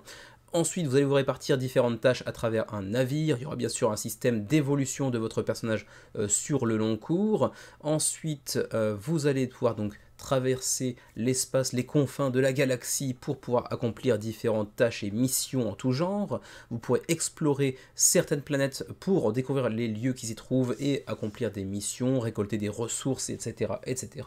Vous allez pouvoir aussi builder votre deck, comme disent les anglophones, donc construire votre deck et l'enrichir de nouvelles cartes pour pouvoir notamment réussir des tests de compétences, on va dire, puisque certains tests nécessitent un certain nombre d'icônes, par exemple, icônes que vont vous fournir les cartes en question, sachant que vous pourrez aussi les dépenser pour pouvoir aider vos partenaires, moyennant le gain de stress, qui bien évidemment, vous en doutez, n'est pas quelque chose de très positif, mais ça vous permettra quand même d'aider vos partenaires autour de la table. Ensuite, la personnalisation du Zephyr, votre vaisseau, on pourra mettre des stickers sur le vaisseau, c'est classe, c'est sympatoche. Ça fait quand même un petit peu tuning dans des régions pas forcément très développées. Non, je vais montrer insultant, je m'arrête là. Ensuite, pay your debts à la fin de chaque session de jeu, enfin non, la fin de la session de jeu arrivera lorsque vous paierez une partie de votre dette à Octof, qui vous a prêté de l'argent, quoi, en gros. Voilà, pour le contenu en termes de matos, vous voyez, un petit livret à fascicules, une boîte, non pas du tout, une carte centrale avec les différentes planètes que l'on pourra explorer dans comment dirais-je, pas dans la galaxie, mais dans le système solaire dans lequel on évolue. Ensuite, les différentes parties du vaisseau, le vaisseau en lui-même, les différentes, fiches de personnages que vous pourrez faire évoluer en cours de partie, des stickers pour coller sur vos vaisseaux, les standees de chacun des personnages jouables, masse de cartes bien évidemment avec une sorte de petit organiseur avec des dividers en anglais, des séparateurs pardon, de cartes en fonction des différents types, un max de petits tokens en tout genre bien évidemment. Voilà. Ma foi, ça présente plutôt pas mal, le jeu est pas vilain du tout, ce qu'il semble promettre en termes d'aventure et de, comment dirais-je, de profondeur scénaristique, parce qu'il y a quand même beaucoup de texte apparemment, sachant que, attention, il sera accompagné d'une appli pour vous accompagner avec comment dirais-je, tout ce qui est texte et dialogue lu par des doubleurs professionnels que vous apercevez ici. Bon, bien sûr, vous en doutez, la campagne n'étant disponible que en anglais pour le moment, c'est pareil pour l'application. Et ce sera exclusivement en anglais. Donc, si vous n'êtes pas anglophone, de toute façon, prenez pas le jeu. Et en plus de ça, vous ne pourrez pas écouter les dialogues via l'application que vous trouvez ici. Ceci dit, même si vous êtes anglophone et que vous n'êtes pas très fan des applications pour écouter les dialogues, etc., vous pourrez aussi en add-on prendre, comment dirais-je, un fascicule qui contient tous les textes du jeu, donc vous n'aurez pas forcément besoin de recourir à l'application, c'est pas fan. Voilà, c'est ici en add-on Wandering Galaxy Entry Book, voilà, pour éviter d'avoir à utiliser l'appli. Bon, par contre, c'est quand même un petit peu chéro, 30$, c'est quand même pas donné. Et il en va de même pour Freelancers ou Forgotten Waters, qui, pour une raison que j'ignore, sont disponibles durant la campagne, alors que les jeux eux-mêmes, je crois, ne le sont pas. Un peu bizarre. Le shipping, 20$ pour le Canada, ensuite pour la France 12, pour la majorité des autres pays de l'Europe 20, pour la Suisse 33. Pour Rest of Asia, donc pour nous au Japon, 40 dollars de frais de port, ça picote un petit peu également, mais bon, sur le papier, encore une fois, un projet assez ambitieux, assez prometteur hein, pour Wandering Galaxy. Les retours concernant leurs 2 précédents jeux dans cette série, donc de Crossroads Games, à savoir donc Forgotten Waters et Freelancers, étaient plutôt très positifs. Donc je serais curieux un jour de pouvoir jouer à l'un des 3 jeux de la série. De là à aller le baquer, il y a un pas que je ne franchirai pas. Ceci dit, c'est un pas qu'ont décidé de faire les 1071 contributeurs sur la campagne, 80 000 € d'engrangés, 26 jours avant la fin de la campagne. C'était le dernier projet des plats principaux de la semaine. On va pouvoir maintenant passer aux 2 desserts.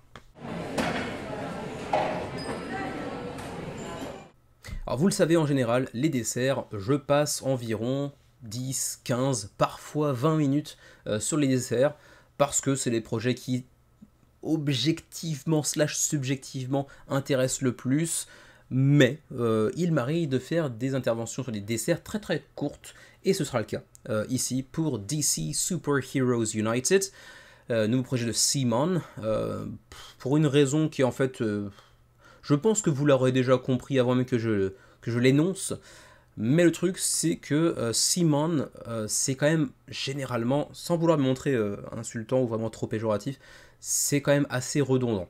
Il y a 47 000 versions de Zombicide, avec des petits changements, des petits twists d'un jeu à l'autre, d'un épisode à l'autre.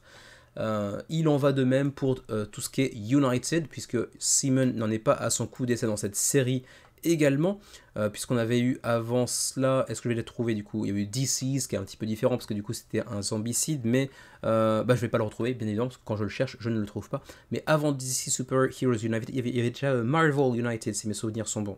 Marvel United, je crois que c'était sur Kickstarter à l'époque, si mes souvenirs sont bons.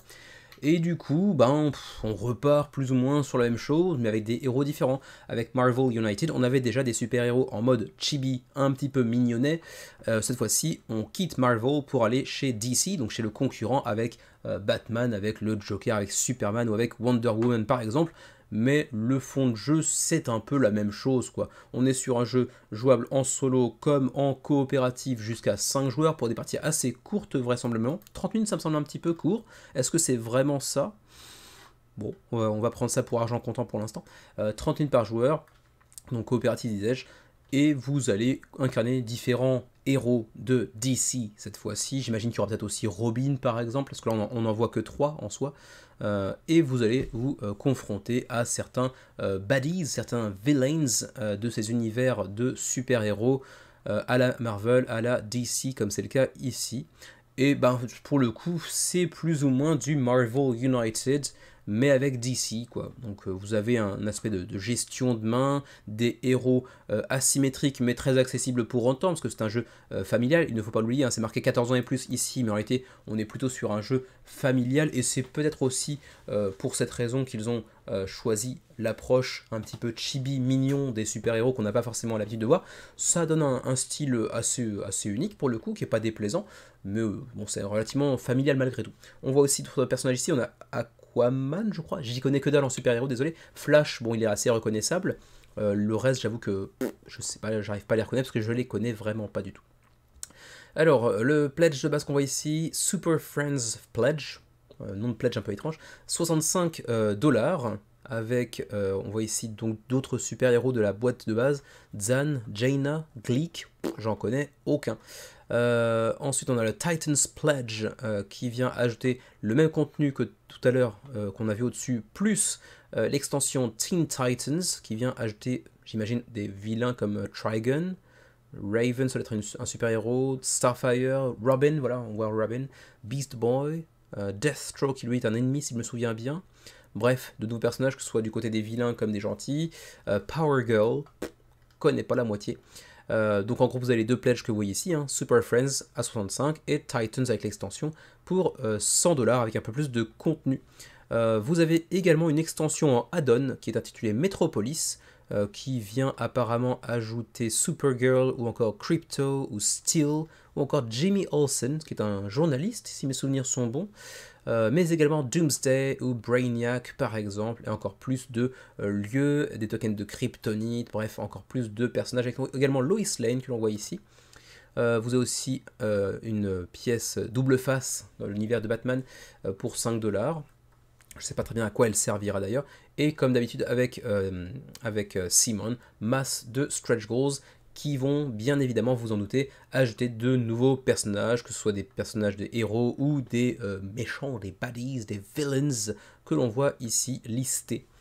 Ensuite, bon, le gameplay, je passe pas trop de temps dessus, parce qu'encore une fois, c'est du Marvel United, mais avec cette transposition vers l'univers de DC United, avec donc de la gestion de main, des combos, des synergies à l'imaginer, pour espérer vaincre des méchants en tout genre, même si vous pouvez aussi le jouer, bien sûr, en solo. Les synergies existent tout de même, je pense, en solo. J'imagine qu'on peut le jouer à plusieurs mains, plusieurs personnages, même si on y joue en solo, j'imagine en tout cas.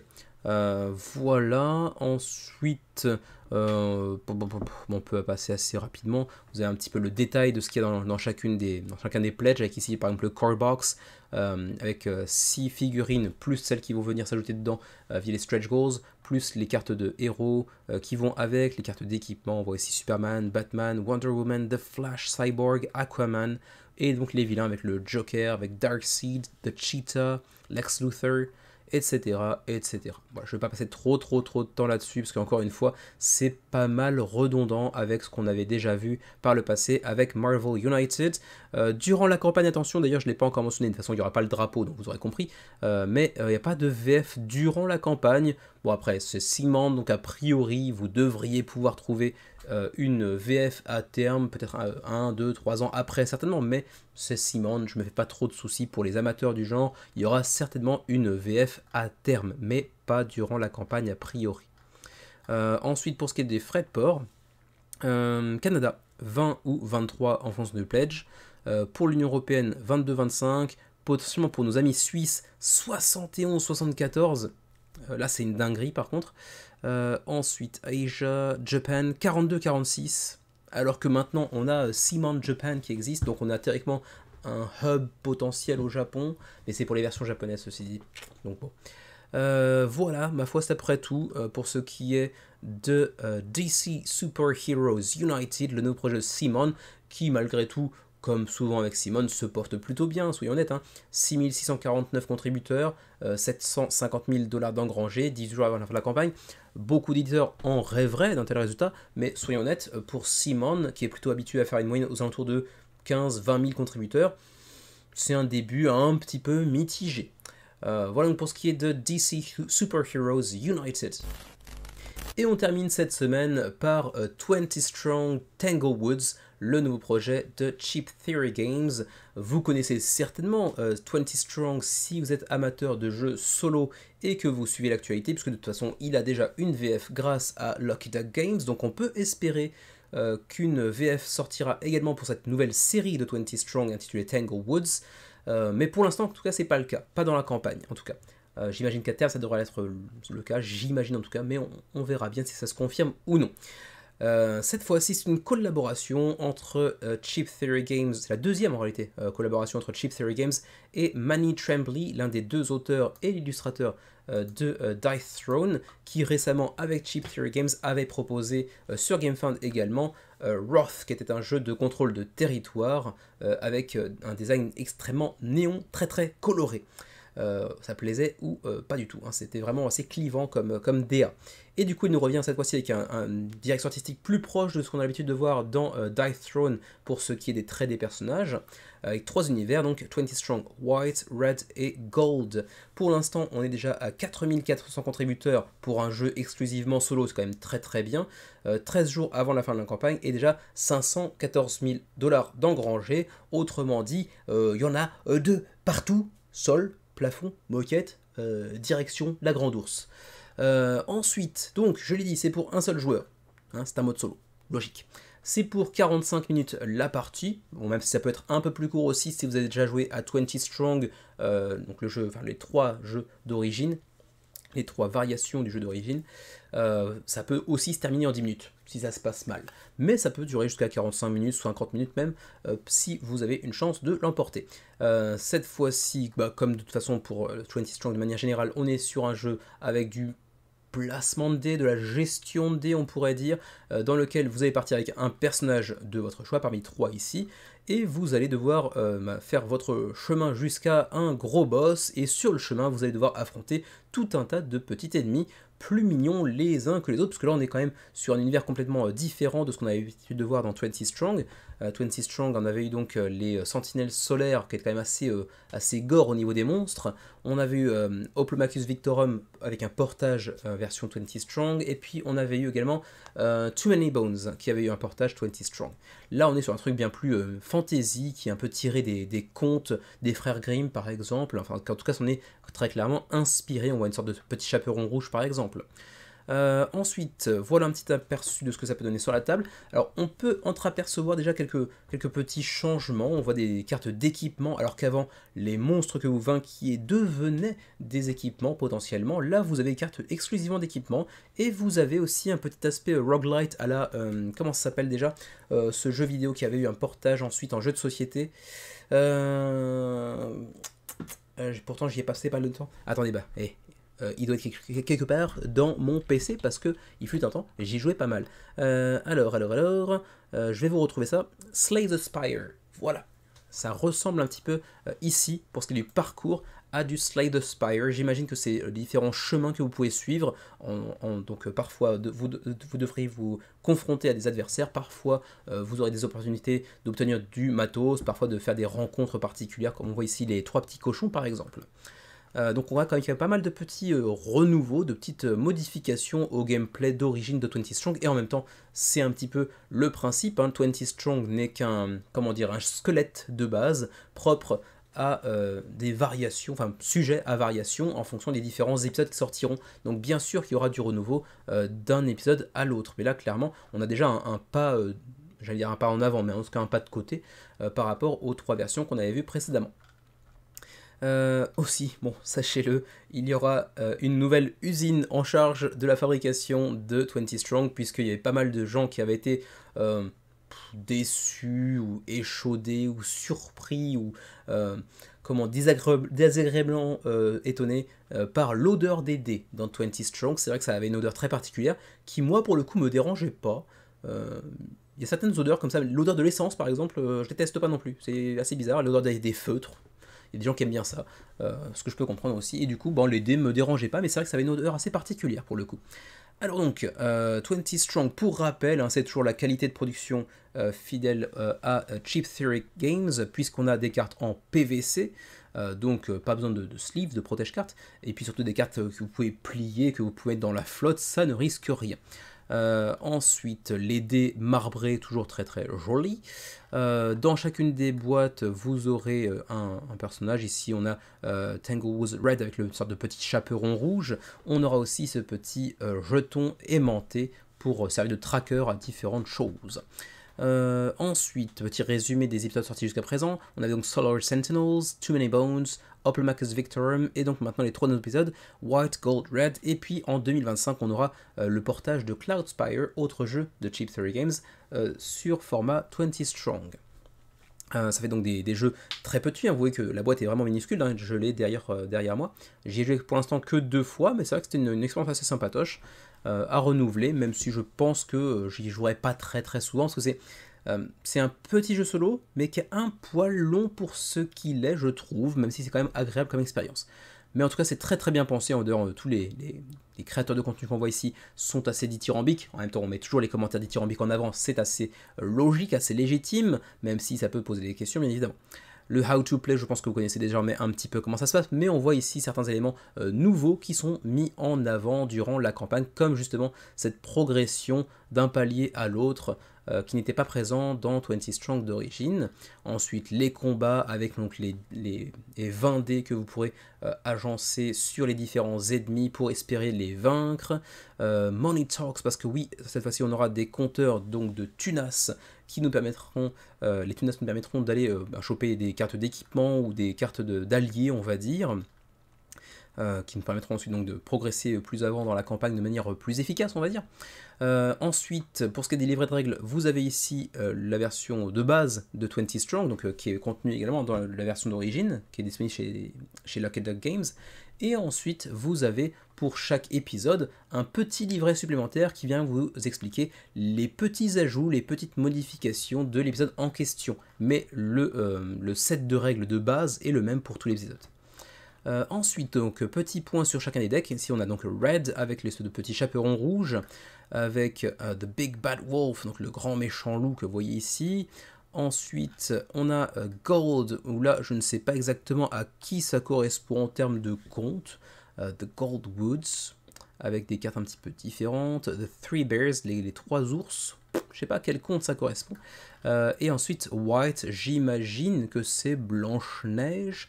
J'imagine. Peut-être qu'il n'y a pas les droits, peut-être que c'est un truc avec Disney, je sais pas. Avec Evil Stepmother, donc la belle-mère un petit peu maléfique. Ça semble quand même être du Blanche-Neige.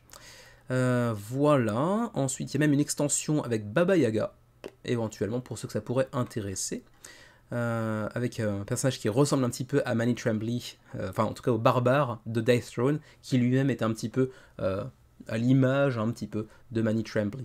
Ensuite, Why Back Now, on s'en fout un petit peu. Les options de pledge. Alors, ici, Tanglewoods Base Pledge, $30 pour prendre la Core Box, et ça inclut donc la version Red.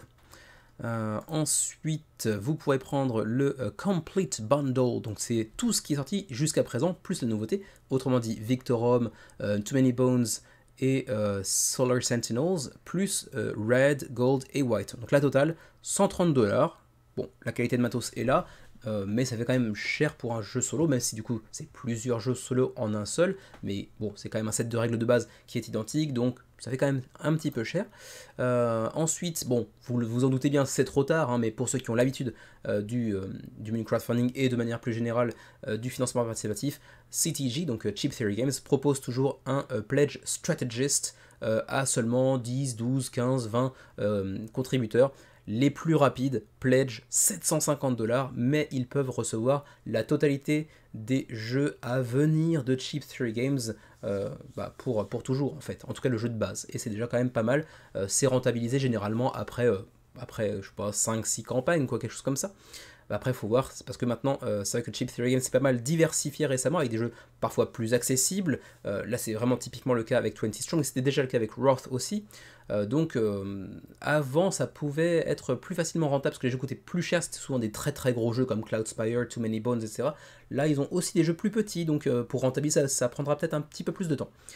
Voilà, les stretch goals, on passe assez rapidement. En add-on, vous pouvez mettre la main sur les autres épisodes sortis jusqu'à ce jour, donc Solar Sentinels, Too Many Bones, etc. Ensuite, vous avez aussi les dés c'est peut-être les dés en métal, comme c'était le cas pour Oplomachus également, je pense. Donc pour ceux qui veulent vraiment deluxifier à outrance, il y a moyen. Sinon, il y a aussi des boîtes qui vous permettent de transporter 3 decks apparemment en une seule boîte. Donc par exemple Solar Sentinel, au-dessus Victorum, au-dessus encore, vous pourrez mettre, comment c'était le dernier déjà, Too Many Bones. Voilà, c'est pour mettre les 3 paquets en une seule et même boîte, ça c'est plutôt cool. Voilà, le shipping, pour ce qui est du Canada et de l'Union Européenne, c'est $15, pour l'Asie, c'est $20, et ma foi, c'est à peu près tout. Et vous savez peut-être, si vous suivez la chaîne au moins depuis 7 mois, qu'en tout début d'année, 20 Strong Tanglewoods faisait partie des 10 campagnes que j'attendais le plus pour l'année. Bon, en même temps, bien évidemment, au début de l'année, toutes les campagnes ne sont pas annoncées pour l'année à venir, bien évidemment, donc entre-temps, beaucoup d'autres jeux se seraient peut-être intercalés dans ce classement. Mais depuis janvier ce dernier, c'est vrai que les attentes pour ma part autour de Tanglewoods ont pas mal diminué parce qu'entre temps j'ai testé 20 Strong et c'est un jeu très agréable, mais c'est pas un jeu que j'aurais envie de sortir chaque semaine par exemple, quoi. Là pour le coup il y avait aussi l'aspect Manny Tremblay qui est un artiste et un concepteur de jeu que j'apprécie particulièrement, donc ça faisait monter un petit peu la hype, mais honnêtement ça fait déjà 2-3 mois que je l'attends plus tellement et je ne vois pas le baquer non plus. Voilà pour ce qui est de 20 Strong Tanglewoods, qui devrait, ceci dit, séduire pas mal d'amateurs de solo. 4402 contributeurs sur ce projet, qui en plus de ça semble corriger ou améliorer certains aspects qui plaisaient un peu moins dans 20 Strong, le jeu de base. 13 jours avant la fin de la campagne, plus d'un demi-million de dollars engrangés à l'heure où je vous parle. Et ma foi, c'est tout pour la vidéo d'aujourd'hui. Merci à vous encore une fois de l'avoir suivi comme chaque semaine. Merci de votre fidélité. Merci encore à tous ceux qui commentent chaque semaine, ou parfois ceux qui commentent qu'une fois de temps en temps. Vous êtes tout aussi bien les bienvenus que les autres. Je ne le dis pas assez, c'est vrai, mais je pense que vous le comprenez de par le fait que je prends le temps de répondre à tout le monde en commentaire généralement. Même si il peut arriver que j'en oublie un de temps en temps, mais c'est rare je pense. Mais encore une fois, donc vraiment merci beaucoup.